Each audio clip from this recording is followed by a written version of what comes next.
D'abord, je remercie le président de l'Assemblée nationale de nous avoir reçus.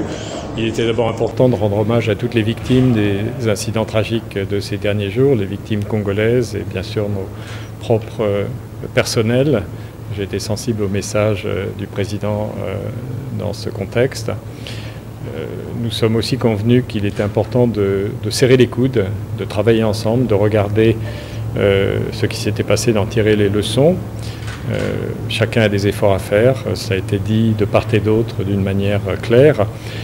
La MONUSCO souhaite créer les conditions du retour de l'autorité de l'État pour qu'elle puisse elle-même partir.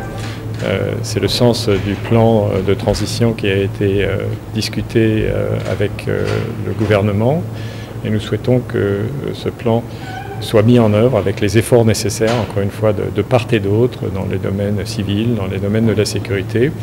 Et puis nous avons souligné l'importance des efforts diplomatiques qui sont conduits actuellement, et notamment ceux qui sont conduits sous l'égide du Kenya et de l'Angola, parce que cette crise a une forte dimension régionale, c'est évident, et il est absolument important que les décisions qui ont été prises dans le cadre de ces deux processus diplomatiques soient mises en œuvre rapidement, que ce soit la force régionale, que ce soit les efforts en matière de désarmement des groupes, que ce soit la mise en œuvre d'un mécanisme de vérification de sécurité renforcé au niveau de l'Est du Congo. Donc voilà les quelques éléments que nous avons discutés.